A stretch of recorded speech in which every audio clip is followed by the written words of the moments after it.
ये किसी महान मनुष्य ने कहा है कि इतिहास में यदि आप 4 कदम पीछे चल लेते हो तो भविष्य में औरों से 8 कदम आगे हो जाओगे। ये इतिहास के पन्ने पर छिपा वो किला है जिसकी कहानियों में कई ऐसे राज छिपे हैं जो आपको हैरत में डाल दें। चलिए कुछ ऐसे ही पहलू उजागर करते हैं। चलिए टाइम ट्रैवल करते हैं इतिहास में।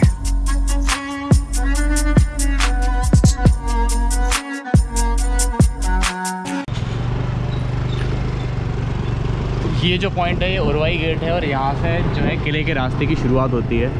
ये वन ऑफ द गेट है किले मतलब ग्वालियर के फोर्ट पे जाने का। मध्य प्रदेश के शहर ग्वालियर में बना ये किला शहर के बीचों बीच है, इसलिए इसे हार्ट ऑफ ग्वालियर कहा जाता है। किले पर पहुंचने के 3 मुख्य द्वार हैं, उनमें से ये एक द्वार है जिसे उरवई गेट कहते हैं।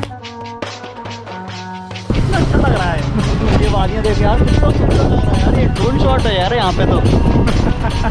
मेरे मित्र दीपेंद्र को आज ऐसा लग रहा है जैसे हम पहली बार इस किले पर चढ़ रहे हैं, जबकि हम रहने वाले तो इसी शहर के हैं। ये सुंदर तो है।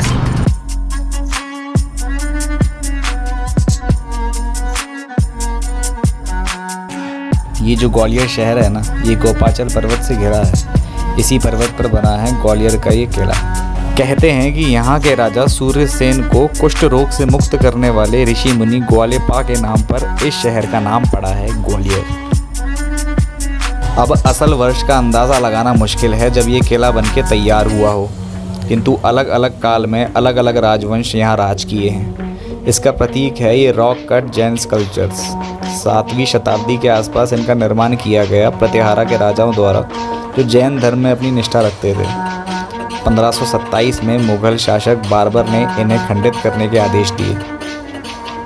मुझे आज भी देख के हैरानी हो रही है कि इन मूर्तियों ने अपने सामने क्या कुछ घटते हुए नहीं देखा होगा।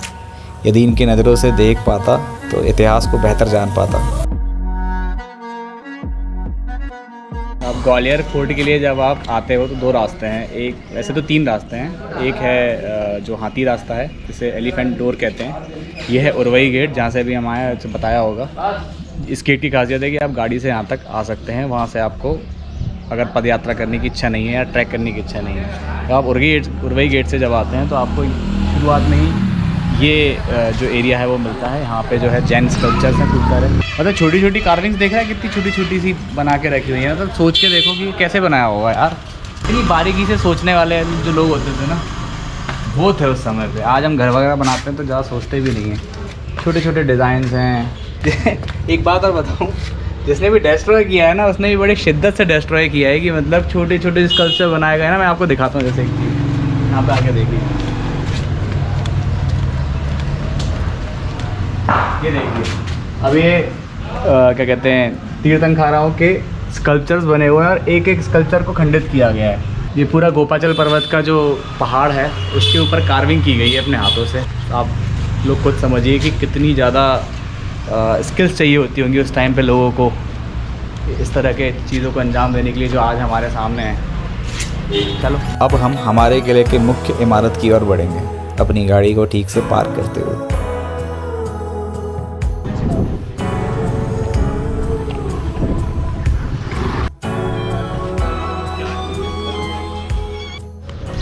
ये जो है मेन फोर्ट के कॉम्प्लेक्स की एंट्री है। यहाँ से उसके पीछे जहाँ पे अभी गाड़ी लगाई है 30 रुपये लिए गाड़ी वाले ने पार्किंग के। बट आप गाड़ी अगर पार्किंग पर लगाएं तो बेहतर रहेगा। अब यहाँ पे स्टार्ट हो चुका है।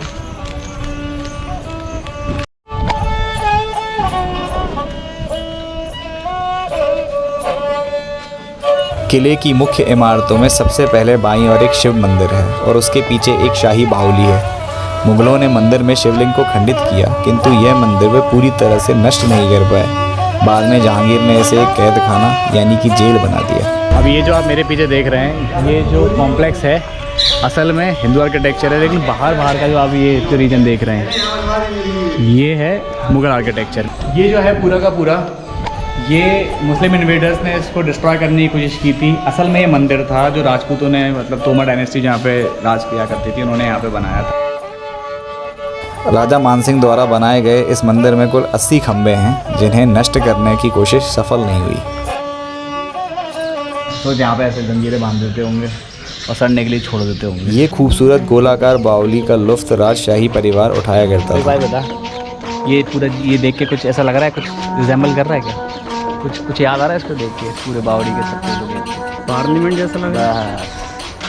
इंडियन पार्लियामेंट का स्ट्रक्चर जो है ना, उसका एक पुराना स्ट्रक्चर है। मतलब यहाँ से कह सकते हो कि पार्लियामेंट का जो आर्किटेक्चर है उसकी इंस्पिरेशन ली गई है। ये और वो मितावली।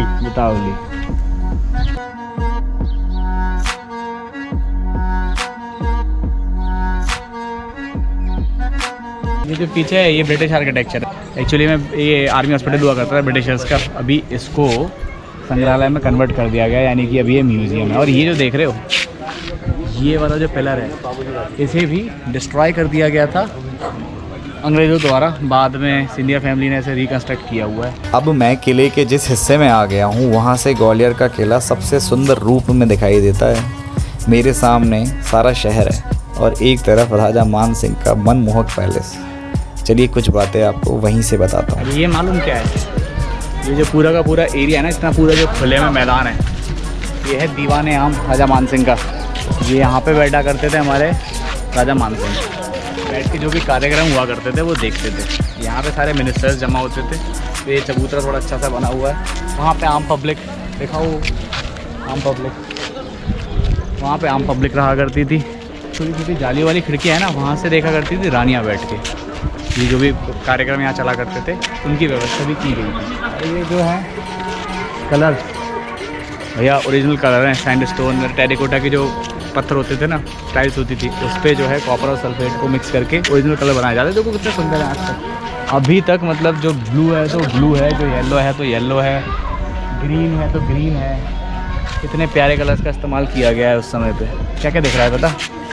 बदक दिख गई, एक बनाना ट्री दिख रहा है, बनाना ट्री है, हाथी दिख रहा है, आपको हाथी दिखाई देगा, पावर का एक सिंबल होता है ना। ये सारी चीज़ें बनाई गई हैं। अब ये प्योरली हिंदू आर्किटेक्चर है, यहाँ पे अभी मुस्लिम आर्किटेक्चर दिखाई नहीं देगा आपको। वो जो दिखाई दे रहा है ये हैं एक तरह से आप इसको बंकर कह सकते हो, तो बंकर कह लो।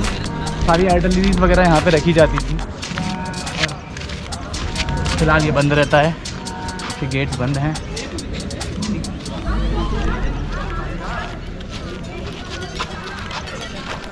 दूर से आप देखेंगे ना तो हमारा किले की जो मान सिंह पैलेस का जो कॉम्प्लेक्स है इस तरह से दिखाई देगा। राजा मान सिंह तोमर राजवंश से थे। इस किले का सबसे आकर्षक हिस्सा मेरे अंदाजे से उन्होंने ही बनवाया है 14वीं शताब्दी में। ये जो द्वार है इसे एलिफेंट गेट कहते हैं, जहाँ से राजा मान सिंह अपने हाथी पर बैठकर किले से शहर और शहर से किले आया करते थे। मेरे पीछे जो है ये है मान सिंह पैलेस। अभी अंदर जाएंगे तो यहाँ से बाहर का दिखाई देगा। अभी हम बाहर से अंदर का देख पा रहे हैं।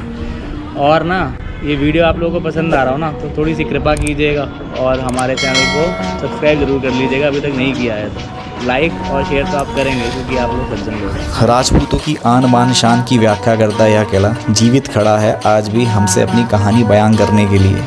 कहानी मान सिंह पैलेस की, कहानी दिल्ली सल्तनत और मुग़ल शासकों के आक्रमण की, कहानी महारानियों के जौहर की और कहानी अनगिनत कैदियों की हम इस वीडियो के अगले भाग में आप सभी से साझा करेंगे। बस साथ बनाए रखिए। धन्यवाद।